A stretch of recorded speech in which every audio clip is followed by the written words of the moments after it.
तेलंगणा, गुजरात राज्यातून होणाऱ्या बोगस बियाण्यांचा काळा बाजार रोखण्याचे यंदाही कृषी विभागांसमोर आव्हान.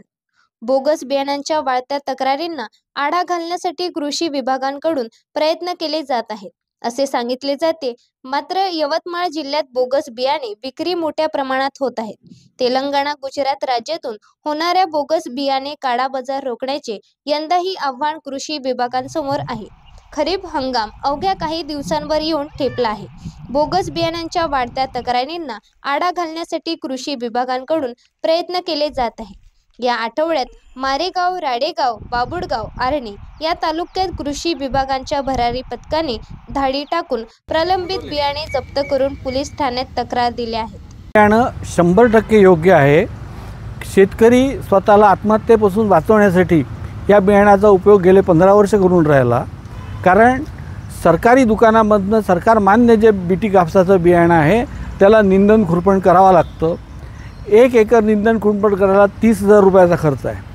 यवतमाळ जिल्ह्यात एकूण 5 लाख हेक्टरवरती कापसाची लागवड होते. जुलै महिन्यात रोज 1 लाख हेक्टरचं निंदन खुरपण करावं लागतं. त्यासाठी 40 लाख मजूर लागतात. यवतमाळ जिल्ह्याची लोकसंख्या फक्त 31 लाख आहे. त्याच्याऐवजी हे बियाणं वापरून जर तणनाशकाची फवारणी केली तर एका हेक्टरला एकच मजूर लागतो. एकाला 1 लाख मजूर त्याला सहज मिळतात. आधारित आपली या ठिकाणची अर्थव्यवस्था आहे आणि मॅक्झिमम कृषीवर इथे शेतकरी जगत आहे. आणि आपण जर पाहिलं तर बोगस बियाणं या जिल्ह्यामध्ये येणं किंवा बोगस पद्धतीची बीटी या ठिकाणी येणं मुळात हे विकल्या जातात कृषी केंद्रामधून. मग कृषी केंद्रांवर नियंत्रण कोणाचं असते? कृषी विभागाचं असते. मग कृषी विभागाचं संगनमत या बोगस बियाणे विकलेलं आहे का, हेही या ठिकाणी आपण पाहिलं पाहिजे. कदाचित कृषी विभाग, पोलीस विभाग यांना शासनानं काहीतरी छुपी परवानगी तर दिली नाही बोगस परवानगी विकण्याची, हा या ठिकाणी प्रश्न या ठिकाणी निर्माण होत आहे. हा प्रकार म्हणजे शेतकऱ्यांच्या टाळूवरचं लोणी खाण्याचा आणि शेतकरी मेला तरी चालेल पण आमचे खिसे भरले गेले पाहिजे, हे जे शासनाचं धोरण आहे याला कदाचित या ठिकाणी असंच होत आहे असं मला या ठिकाणी शंका येत आहे. आमची या ठिकाणी अशी मागणी आहे की शेतकऱ्यांना जे बियाणं विक्रीत मिळत आहे हे दर्जेदार असलं पाहिजे, त्याची उगमक्षमता असली पाहिजे.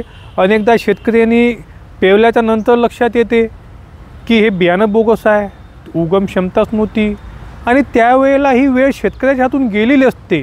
एक तर शेतकरी हा बियाणं खतं घ्यायसाठी कर्जबाजारी होऊन सगळं आणत आहे. हा काही तेव्हा आज पैसाच नाही हो. एक दुसरीकडे पाहिलं तर त्याला क्रॉप लोन मिळत नाही. कुठून तरी कर्ज काढायचं, बीटी बियाणं आणायचं किंवा चांगलं बियाणं घेण्याचा प्रयत्न करायचा, हाच त्याचा प्रयत्न आहे. आणि याच्यातही जर त्याच्यावर असा आघात होत असेल तर शासनाने ही शेतकऱ्यांना आत्महत्येला प्रेरित केल्यासारखं होत आहे.